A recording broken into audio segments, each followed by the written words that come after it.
So I'm up at the plot today, and I'm finally getting round to a job that I've been putting off for a long time. I've been putting this job off and off and off and off because it was a bit of a challenging job. Yes, it's sorting out the strawberry beds. You may have seen from previous videos, overrun, planted too closely together.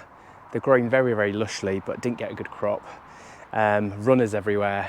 So it's time to sort those 2 beds out. Let's go. Bit wild over here at the moment, isn't it? The comfort's been cut back, but obviously this keeps coming back and coming back. The bees love it, but it's good for the feed. Yeah, and this fennel, it's finished flowering now. Don't really want it to seed because it's been seeding all over. I've had to dig a couple of seedlings out, so I'll just cut that back down and that'll just regenerate at the base. But this is the second bed. You can see it's really overgrown, isn't it? So I'm going to get in here. That's my job today. I'm going to dig it all out, replant it, pull everything out, clean it all up and replant the main plants, but not so many of them. Right, let's get on with it.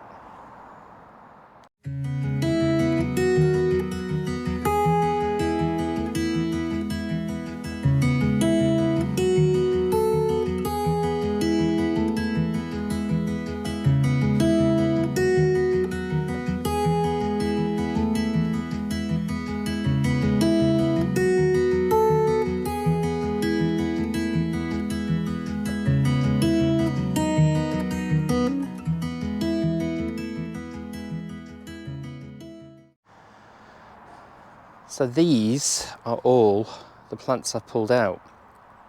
These are the mature plants and there's some runners attached. So what I'm going to do is clean all those up and then replant them in here.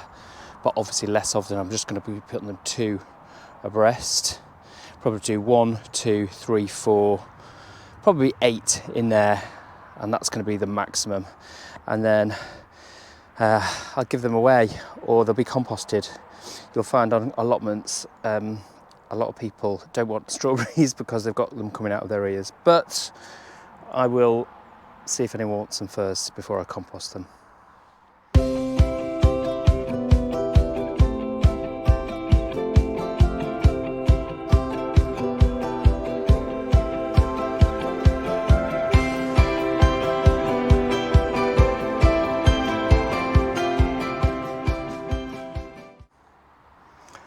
So that's them all planted. So as you can see, I did actually just space them out first. So I just knew roughly where to plant them. The thing is with the strawberries you just don't want to plant them too deep because you don't want the crown to be covered because they'll rot off. But yeah, so that's done. I'm going to give them a drink. Let's see what happens next year with those. And then I've got to clear all this up. So this will all be composted.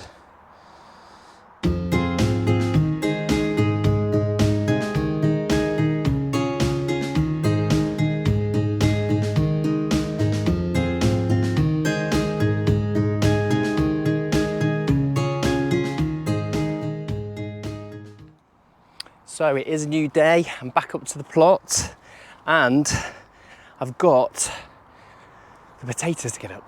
Now I've got to clear this ground because remember I've got some plans for this ground where the potatoes were this year. So let me turn the camera around and I'll show you exactly what I'm going to be doing. So there you go, I've got my main crop of potatoes, last crop here. This is one final row in there, the main crop of Cara. So I'm going to get those up today.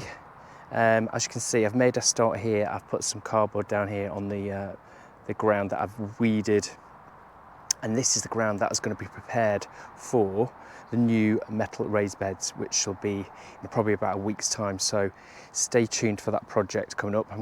There's 2 brand new metal raised beds. I'm going to get them set up here, and that's going to be the finalisation of my no dig plot.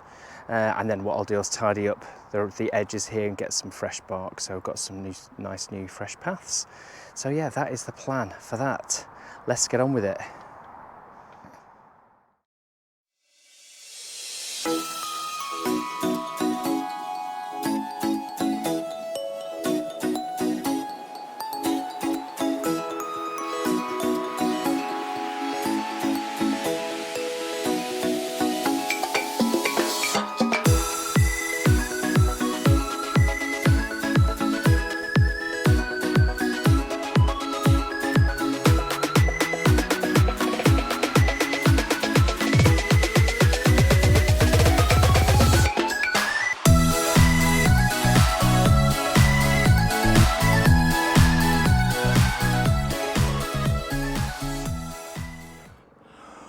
Whew. Right, they're all up.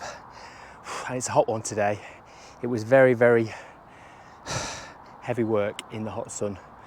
Not ideal, but at least they're up. Let me turn the camera around and show you how it's looking. Okay, so what I'm going to do now is just level all this ground off. And do you know, a good thing about actually digging this one last time was I managed to get out a lot more bindweed as well. Doesn't matter how much you get it out, it always comes back, doesn't it? So anyway, we're going to rake that over. I'm going to get some fresh cardboard like this and pop it all down that side. And that is ready for the next project. Project Metal Beds. Right, let me show you the haul. So this is the haul. I'm extremely pleased. A few of them have got a bit of scab on. I've got a funny feeling these were the volunteer ones from the previous year because I grew them in the same area. It's possibly that they are those volunteer ones, but that could be fine. They'll just easily peel away. But I think if you remember, like, well, did you see the ones I was pulling out initially? Huge. This variety is Cara. I mean, look at that. That is the perfect jacket spud, which is why I wanted to grow Cara, because I'd heard they make good jacket potatoes. So yeah, some good sizes in there. As you can see, a really good haul. So I'm super pleased with that. My name's Will, you've been watching The Flying Gardener.